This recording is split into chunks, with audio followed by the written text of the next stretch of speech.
Suddenly the light went out. So this is when I die, I thought. I was lying down on my side of the tent. Everything went dark, and I heard a whooshing sound. I do not know if I fainted or what happened. Suddenly I was like a small dot inside my forehead, almost like the caste mark on Hindus. My body was like a big shell, or protection. All at once, I left my body and started floating upward.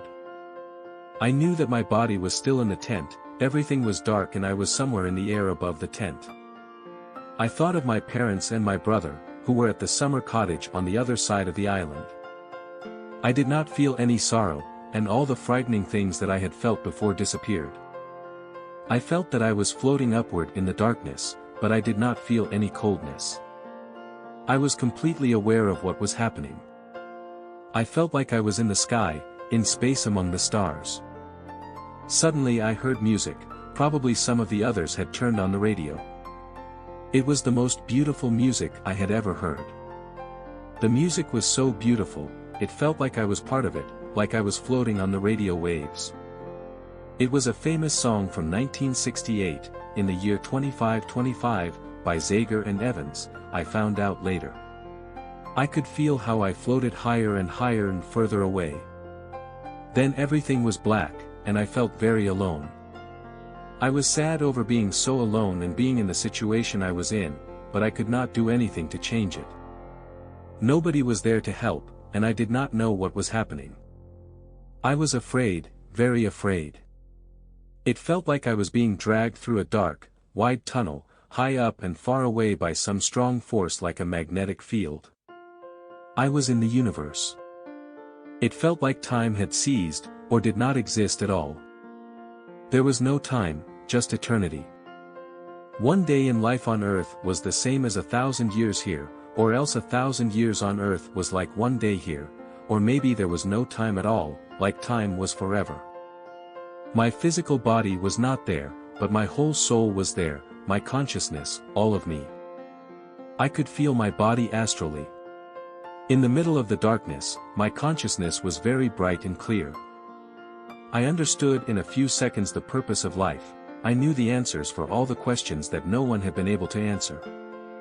I understood that, since I was still a child, I had not committed any sins, so I did not have to answer to any and could go straight to heaven. It felt like it was important not to have committed any sins.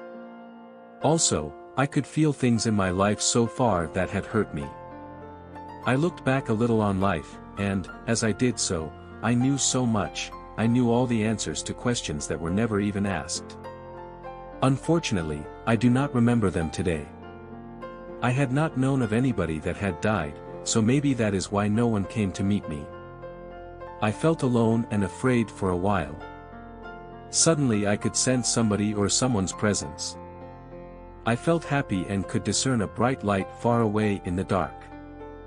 I heard a voice ask me if I wanted to come now. I heard the voice telepathically, and I answered telepathically. In my answer, I said, I am too young to die, I do not want to die now. At the end of the tunnel, I came closer to the light. It got brighter. I saw a figure made of shining light in front of me. I could only see the contours of the person, as if through a fog or haze. I felt such love and warmth. I felt I could have stayed there forever, this love surpassed any love I had ever experienced. The figure showered me with love, stronger love than from my parents or others. A love I had never felt before, it filled my whole body and soul.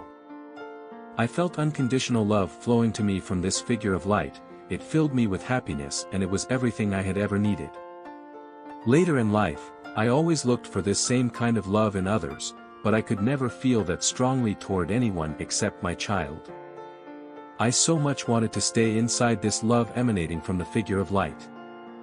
I thought that maybe it was God, Jesus, or an angel, but I couldn't tell. Everything I was experiencing was so incredible, I just couldn't tell what it was. My body floated further and then I felt like I came upon a big, thick, high, invincible wall, which stopped me. It felt to me as if the universe was a room that had something to do with this wall. I knew instinctively that if I passed through this wall I would die for real, forever.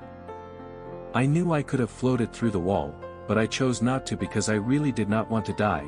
I did not want to leave my mortal life behind. That was my response to the figure of light that I did not want to come. Then I felt myself dragged back through the tunnel, the same way I had come. I thought about what had just happened. The figure of light had offered me a choice. I could have chosen to come through the wall or not. I had been so curious. It seemed as if there was a lot behind that wall, but I could not see what it looked like there, and I knew that if I had found out, then I could not have returned to life. Traveling the road back through the tunnel went faster than going towards the figure of light had. I do not remember any more or how I got back, but I found myself at home with my family later the next day.